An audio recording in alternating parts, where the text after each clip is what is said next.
3 étapes secrètes pour zéro découvert sans demander aucun centime à l'extérieur. Si chaque mois, quand votre salaire arrive et qu'une partie de votre revenu eh bien, comble un découvert, si vous regardez régulièrement votre compte et que vous utilisez, vous pensez que votre découvert, c'est un élément indispensable à votre gestion, alors arrêtez tout. Arrêtez tout parce que c'est pas là du tout la gestion qui convient. Le découvert n'est pas là, n'est pas une continuité. Et puis, si vous pensez que derrière, il est intéressant de faire un rachat de crédit ou une réserve d'argent pour eh bien, payer ses dettes ou fonctionner au quotidien, non, parce que vous êtes dans un mauvais engrenage.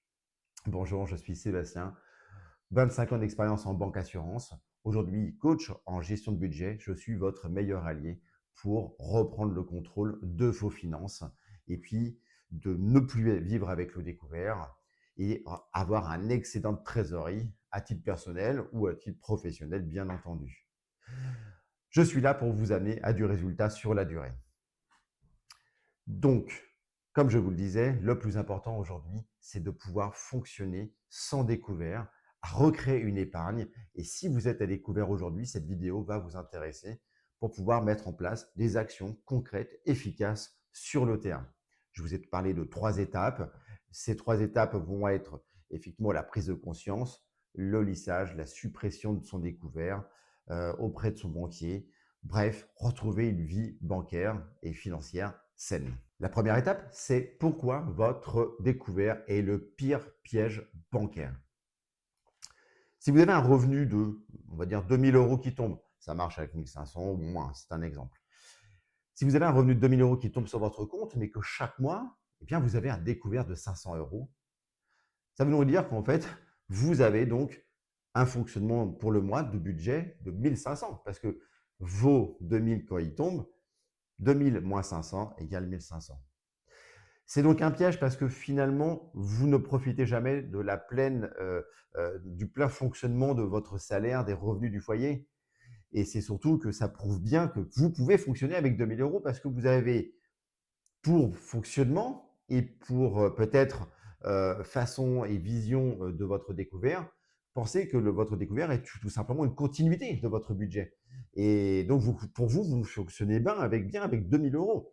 Et pas du tout, vous vont fonctionner avec 1 500 parce que sur ces 500 € de découvert, l'engrenage, c'est que, un, vous allez payer des intérêts qui vont être énormes parce qu'ils sont quand même entre 500, entre 15, 20, 22%, voilà, grosso modo.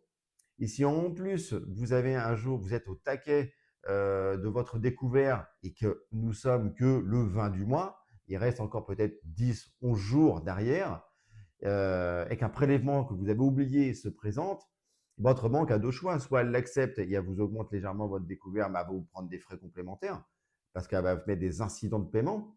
Soit elle va le rejeter et elle va prendre des frais de rejet plus incidents de paiement. Bref, vous allez perdre peut-être 80 € peut-être sur le mois au niveau des frais. Parce que ça monte parfois, effectivement, à des sommes astronomiques si vous avez plusieurs prélèvements qui arrivent et qui se présentent.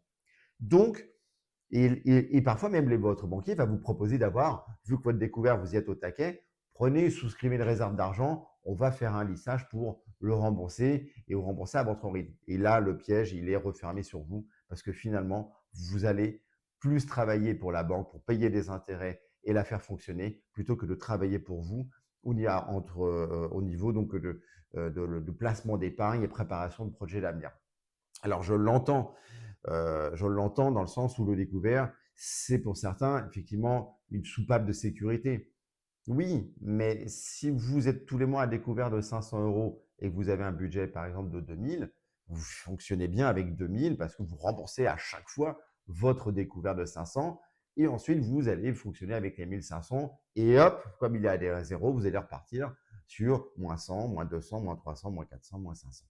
Donc, la première chose, c'est de stopper l'hémorragie, d'ouvrir les yeux et de se dire que le découvert n'est pas une méthode de gestion et que le découvert, c'est un piège bancaire qui vous oblige à payer des intérêts. Donc, il faut changer sa vision et sa façon et sa mentalité tout simplement.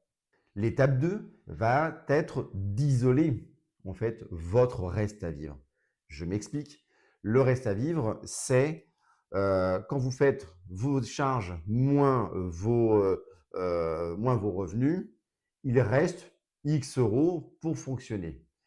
On isole son reste à vivre et on le met de côté de manière à ce que nos factures, les courses, le carburant soient payés et on laisse le minimum sur le compte. La première chose, c'est on isole. C'est pour ça que ouvrir un compte sur une banque type Néobank, N26 ou d'autres, avec des cartes qui sont gratuites, vous faites un virement immédiatement de ce que vous avez et vous fonctionnez, vous focalisez sur ce que vous avez et non plus à regarder votre compte et votre découvert.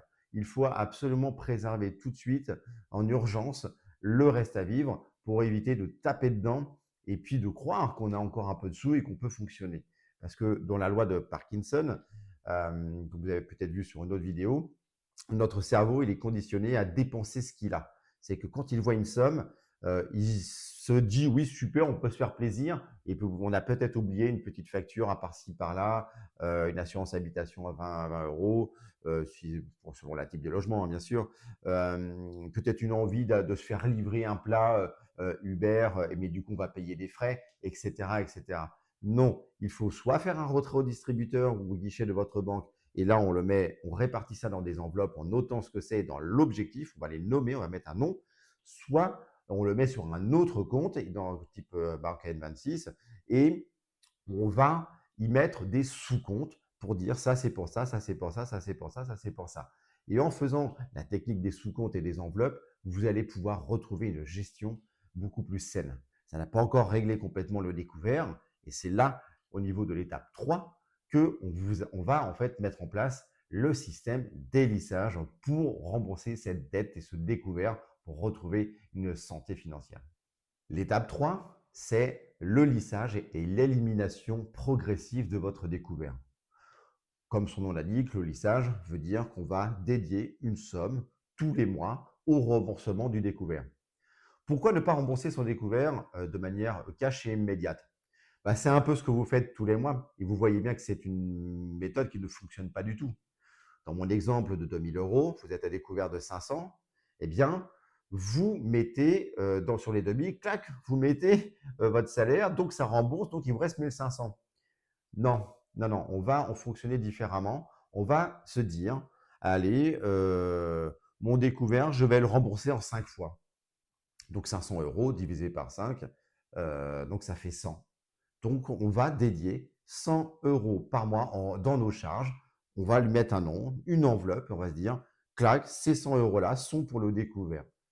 Et en fait, le fait de bien diviser toutes ces charges, bien les lister, de faire un inventaire global de charges, revenus, et en y consacrant 100 euros, sur la durée, au bout de 5 mois, vous n'aurez plus de découvert. Et une fois que ce découvert eh bien, sera remboursé, il faudra faire une autre étape qui est donc la suppression du découvert. Alors, votre plan d'action va reposer sur, si on résume, plusieurs points. Déjà, identifier que le découvert n'est pas une continuité de votre salaire. C'est primordial. L'autre élément, c'est de faire un inventaire global de ses charges et de ses rentrées d'argent. Le troisième point, mettre en place le troisième point, ça va être de sécuriser son reste à vivre sur un autre compte. C'est primordial. Ensuite, le quatrième point va être de faire un lissage de son découvert pour ne plus du tout l'avoir. Et puis, donc, le cinquième point, je l'ai cité sans dire que c'était une étape, mais le cinquième point, c'est quand votre découvert il est remboursé, que votre compte est à zéro et que c'est réglé, vous allez voir votre banquier, vous lui demandez de supprimer votre découvert. Ça a plusieurs, déjà, ça vous évite de l'utiliser. Ensuite, ça va éviter de les enrichir, les banquiers, et ça va surtout, parce que vous aurez un budget aux petits oignons, comme on dit, ça vous permettra tout simplement de mettre en place le budget base zéro et vous savez que chaque euro dédié chaque euro a un objectif précis et un projet de vie bien précis et donc vous n'utiliserez plus du tout ce découvert parce que si vous allez vous autofinancer, quand votre salaire tombera, la première personne que vous allez payer, c'est vous en mettant 15, 20, 30, 50, 100 euros de côté parce que c'est d'abord vous, parce que vous travaillez suffisamment. Donc l'objectif, c'est ça. Voilà un petit peu ce que je voulais vous dire au niveau donc, de la gestion de son compte pour gérer et rattraper et ne plus jamais être à découvert avec cette fameuse technique budget base zéro que je ne cesserai jamais de marteler sur cette chaîne. J'espère que cette vidéo vous a apporté quelques éléments d'information, qu'elle vous permettra de ne plus être à découvert et surtout d'enrichir la banque et de ne plus avoir des frais. Parce que les frais bancaires, quand on est à découvert, sur une année, ça peut monter jusqu'à 180, 200, 300 euros et parfois pour certains, malheureusement, beaucoup plus avec les frais additionnels. Donc, si vous souhaitez donc avoir mon petit logiciel donc, de gestion, n'hésitez pas à aller sur mon site internet, vous trouverez le lien en description. Prendre rendez-vous avec moi pour un bilan gratuit pour voir si on peut mettre en place et travailler ensemble sur la durée. Likez, commentez, parlez-moi aussi de vos soucis, si vous voulez les partager en commentaire, comment vous en êtes sorti sur la durée. Je vous dis à très bientôt pour une vidéo. Au revoir.